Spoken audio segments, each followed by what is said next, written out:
Assalamualaikum warahmatullahi wabarakatuh. Bismillahirrahmanirrahim. Alhamdulillahirabbil alamin. Wassalatu wassalamu Hai. Sorry, ini pushnya ini. Aduh. Eh, ada kecelakaan kecil. Nah, oke. Ada kecelakaan kecil. Tiba-tiba si Meong nih menabrak kamera. Literaria itu adalah acara khusus yang saya siapkan untuk berkomunikasi dengan para guru kelas di sekolah dasar, ya. Karena saya merasakan bahwa suasana kelas di SD saat ini sudah berbeda dengan dulu-dulu ya. Dulu-dulu ya kelas seperti ada kamar-kamar, ada lemari, dindingnya kosong. Terus sekarang ini kayaknya meriah banget, kecuali di beberapa sekolah ya yang masih belum ini dioptimalkan. Dan dengan acara literaria ini saya berimajinasi bahwa di semua sekolah itu kelasnya itu ada sudut baca. Ini akan sangat menarik ya kalau di sekolah itu di kelasnya ada sudut baca. Tidak perlu banyak, tetapi bisa menjadi rekreasi juga. Terus pertanyaannya begini, apa kalau istirahat, anak kan harus keluar? Ya nggak masalah, harus keluar ya. Tapi sebagian yang tidak ingin keluar ya bisa baca-baca di ruang kelas, karena kita tahu semua bahwa banyak sekolah belum mempunyai ruangan untuk perpustakaan. Kadang ada yang sempit gitu. Nah, kalau nanti semua kelas itu mempunyai sudut baca, itu akan menjadi banyak dong perpustakaannya di sekolah itu. Bayangin kalau di sekolah itu ada 12 ruangan misalnya untuk kelas gitu ya. Kelas 1A, 1B, 1C, 1C ya. Lalu 2A, 2B, wah. Terus ya itu bayangkan. Kemudian di sisi lain guru kelas punya otonom untuk mengelolanya itu. Ya, otonomi untuk mengelolanya. Ada misalnya pengumpulan koleksi, apa ya, ya dan seterusnya. Jadi mungkin istilah sederhananya ya, desentralisasi perpustakaan sekolah. Nah, ini saya kira untuk sementara bisa menjawab tantangan ya, desentralisasi perpustakaan sekolah. Jadi setiap kelas itu, wali kelas itu diberi otoritas ya untuk mengembangkan perpustakaannya, lalu dengan cara-cara yang baik, dia juga menumbuhkan koleksinya. Nggak tahu caranya gimana. Ini ditantang, wali kelas ini ditantang untuk berimajinasi dan berkreasi. Lalu kalau nanti suatu saat mungkin bisa jadi ya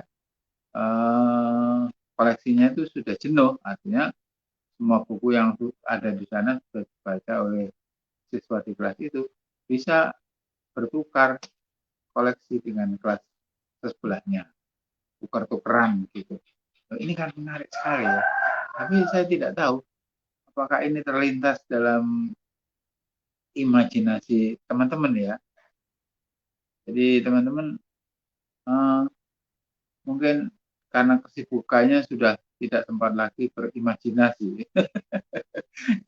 Ya, jangan begitu. Jangan. Jadi imajinasi harus terus dikembangkan. mencari jalan keluar untuk direalisasikan dalam action itu tadi. Bayangkan perpustakaan kelas. Nah, untuk motivasi, mungkin sekolah mengadakan kompetisi setiap 3 bulan itu ya, diadakan kompetisi perpustakaan terkeren 3 bulan ini atau cawu pertama, ya enggak masalah ada cawu atau enggak, tapi dibuat aja 3 bulanan gitu, terus nanti ada hadiahnya. Hadiahnya tidak harus sesuatu yang ini, tapi yang bermanfaat bagi kelas itu. Misalnya dibuatkan apa ya, kasur-kasur yang unik untuk anak-anak membaca, karpet untuk lesehan, atau meja dampar untuk baca di bawah, seperti itu. Nah, kalau ini direalisasikan barangkali dalam waktu tidak lama saja ya, 1 tahun begitu ya, 4 kali apa, catur itu, 4 ya, 4 bulanan itu ya, itu saya pikir akan ada suasana baru di sekolah. Perpustakaan akan menjadi buah bibir. Nah, yang penting ini loh, perpustakaan itu bisa menjadi buah bibir di sekolah itu. Jadi topik pembicaraan. Misalnya sederhananya, kamu sekarang di mana? Di perpustakaan. Nah, itu sudah menjadi buah bibir. Terus ada temannya lagi. Ada buku baru di sana. Mana? Di perpustakaan kelas 2B. Ya. Nah, kalau itu terus menerus menjadi buah bibir di sekolah, berarti literasi di sekolah itu hebat, bisa menjadi ini. Nah, mungkin sesekali wali kelas di kelas 3C, 3C itu mengundang tokoh di masyarakat yang paling tua, artinya ada yang mengalami dulu hidup di zaman Jepang, gitu ya. Pak Joyo itu hidup di zaman Jepang dulu, gimana ceritanya Pak? Itu diundang di kelas 30 menit atau 45 menit, pokoknya datang dijemput, pulang diantar, kemudian diberi bingkisan mie instan, ya nggak apa-apa. Itu saya pikir orang dalam kondisi seperti itu sudah mendapat kesempatan untuk berbagi pengalaman. Itu bagi orang-orang senior itu luar biasa loh. Nanti kan dia ceritanya menggebu-gebu itu. Iya, misalnya begini, dulu di zaman Jepang kami itu disuruh mencari bekicot. Lalu anak-anak bertanya, "Loh, untuk apa bekicot, Pak?" Bekicot itu dibuang cangkangnya, kemudian dicuci dengan air garam, lalu direbus, dimasak. Oh iya, jijik. Loh, enggak, itu enak ternyata. Kan gitu ya lah. Anda tahu di mana? Di Eropa, bekicot itu mahal. Ya. Jadi makanan santapan namanya escargot. Mahal itu di restoran kelas bintang itu. Escargot. Di sini bekicot jadi jijik ya. Nah, kalau begitu yang dilakukan, maka kelas itu akan hidup ya. Nanti ini namanya tetangga satunya ya. Jadi tidak harus berkaitan dengan sejarah. Misalnya punya bisnis apa gitu ya. Jadi enggak bercerita di kelas itu, di di depan anak-anak, sambil anak-anak tanya jawab. Berapa Pak untungnya setiap hari? Kan gitu kan. Ini membangkitkan kewirausahaan, semangat wirausaha anak-anak akan tumbuh ya dengan cara seperti itu ya. Tapi laki-laki nanti teman-teman kan waduh nanti gimana izinnya ini, waduh. Nah, pikiran-pikiran seperti ini saya pikir sudah harus move on ya. Dan pimpinan saya pikir harus membuat satu atmosfer di mana guru-guru tergerak untuk melakukan seperti itu. Jangan ini apa ya? Kita kan sekarang sudah di era digital ya. Digital itu kan beda dengan analog. Kalau analog dulu itu kita pakai linier satu ya satu. Misalnya ngerjakan satu itu belum tuntas ya tidak bisa, harus melesaikan dulu. Nah sekarang ini sambil ngetik kita bisa terima telepon, bisa dengarkan musik, bisa buka kamus hanya lewat satu alat.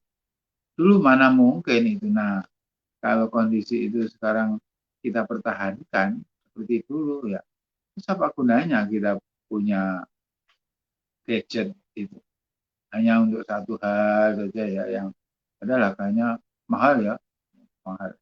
Nah, jadi ini menyangkut juga pola pikir kita tidak semata-mata ini linear, tapi harus divergen, memancar, multitasking istilahnya. Nah, gitu.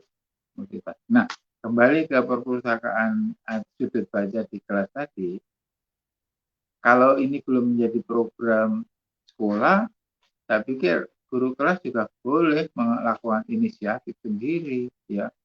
Jadi anak-anak dilibatkan. Siapa yang di rumah ada potongan pipa pralon? Oh, saya punya bu, ada. Boleh ada 4 yang punya. Siapa yang di rumah ada tali plastik yang nggak terpakai? Bahwa siapa yang punya geraji dan bor?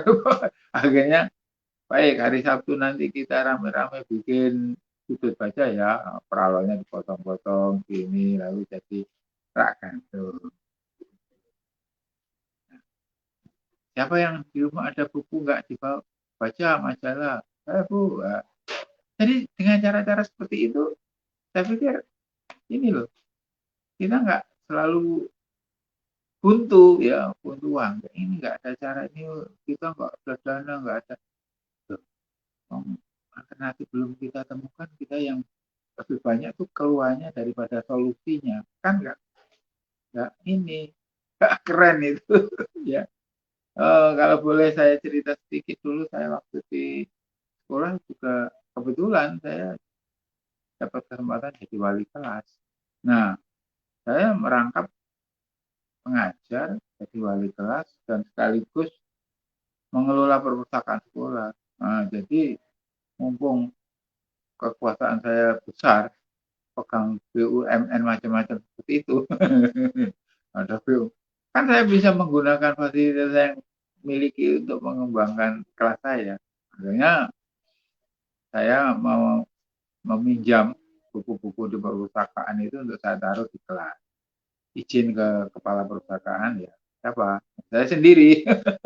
Itu loh enaknya orang punya banyak jabatan. Ya, bisa memanfaatkan fasilitas dari mana-mana. Itu.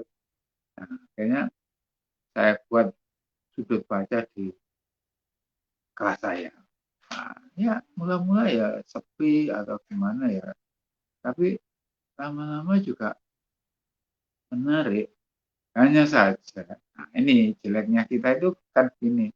Kalau ganti pimpinan, ganti peraturan, itu repot itu. Kalau aturannya bagus, sudah bagus dirubah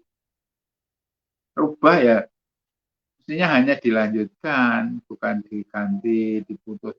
Nah itu, jadi begitu saya nggak jadi wali kelas lagi ya dibongkar karena wali kelas yang baru nggak mau ribet lagi, sudah ngurusin apa ini, ngurus buku leker bukan buku ini sudah ribet tambah tugas. Nah gitu kayak gitu itu kan yang sering terjadi di kita kan ya. Nah jadi gitu. Nah eh, lagi kan tentang apa mengapa sudut baca di kelas itu terutama di sekolah dasar loh ya. Ini saya pikir kok tidak ada salahnya dimulai ya dilakukan ambil misalnya kalau depan kelas kan bagus tuh, di sudut dekat jendela gitu. Dekat jendela dekatnya papan tulis itu dibuatkan rak gitu atau apa saja lah ya. Lalu apa namanya uh, gimana cara pengadaannya? Nah, ini nggak susah sebetulnya. Di sekolah kan banyak ini guru, banyak orang tua murid ya. Ya nggak usah terlalu ini kaku ya, nggak usah terlalu formal. Yang penting kita itu bisa membangun komunikasi dengan orang lain itu kayaknya sih tidak susah gitu ya. Kadang-kadang orang itu susah itu karena kemampuan berkomunikasinya kurang. Jadi, padahal kalau melalui jalur-jalur yang biasa yang apa tuh santai itu orang kadang-kadang gampang sekali, nggak diminta diberi. Contohnya kemarin itu saya di sini itu tiba-tiba ada seorang ibu bawa tabloid zamannya bawa masih rapi-rapi lah terus bu, ibu iya pak saya dari di rumah itu nggak terpakai saya taruh di sini boleh kan ya boleh lah bu masa ibu jauh-jauh dari Patrang ke sini bawa saya kembalikan atau saya jual kan enggak ya pak boleh sepeda masuk pak apa untuk itu di luar sana itu kan banyak pak dibawa ke sini oh sudah saya bawakan gitu jadi ternyata ibu ini anu namanya Bu Andri ya kalau nggak salah Bu Andri ya itu ajak gitu berapa tahun itu mesti kalau nggak dengan bapak ya kemarin dengan adiknya datang itu membawa majalah lama penyebar semangat kayak gitu tuh ya macam-macam sini diserahkan ke saya ya orang senior kadang-kadang itu open itu ya kalau punya sesuatu itu dirawat baik jadi sampai di sini masih bersih masih itu ya itu nah kayak begitu itu bisa kita optimalkan ya dan lagi saya pikir setiap guru itu kan punya medsos itu paling enggak kalau enggak Instagram ya Facebook itu media yang bagus untuk menggalang dana ya ya bahasanya jangan minta-minta misalnya begini ya. Disentil saja sudah orang itu tergerak kok saya buat ini nih apa sudut baca di kelas 2C ini anaknya 20 dan kayaknya senang membaca tapi punya kok sedikit ya saya masih sedang mencari donatir nih kayak gitu aja orang sudah kerasa itu kalau ya sebetulnya disindir gitu nah itu sudah sering saya alami itu saya bikin rak ya kebetulan ada triplek banyak saya buat rak berapa tuh ya 6 atau berapa gitu ya saya posting di wall Facebook saya itu saya bilang ini sedang saya buat hadiah sudut baca ini tiba-tiba yang komen di bawah itu minta nomor rekeningnya berapa pak waduh saya beri nah sebentar lagi ada komen tuh pak silakan dibuka ternyata ada transferan 1 triliun waduh ya Allah gitu kok banyak sekali ya saya kembalikan yang 1,999 triliun saya kembalikan saya sisakan 1 juta saja nanti saya susah ngurus pajaknya sih kalau dapat transfer 1 triliun kan repot saya nggak biasa nah, 1 juta ya gampang lah gitu ya nah, itu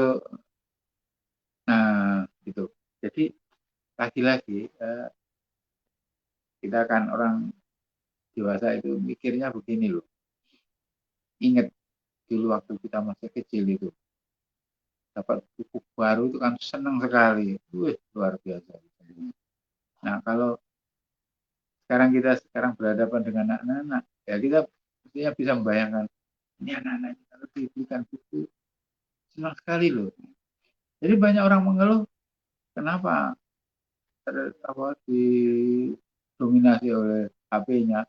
Ya, apa nggak nanya? Nah, di rumah ada buku nggak ya? Gitu. Kalau itu pertanyaan itu dikembalikan lagi, akhirnya ya jawabannya ketemu. Buktinya ini kadang-kadang kalau anak sudah larut membaca itu susah di stop loh. Ya, bener nih. Kenapa anak nggak suka membaca ya? Karena akses bacaannya terbatas, nggak ada. Bayangin kalau di rumahnya itu buku berhambar di mana-mana, ya kemana lagi selain ini membaca itu. Jadi itu yang perlu anukan. Oke, saya kira ngobrolnya sampai di situ. Kalau ada yang mau nanya-nanya, silahkan aja kontak atau datang. Siapa tahu nanti saya pulang saya bawa beri buku. Assalamualaikum warahmatullahi wabarakatuh.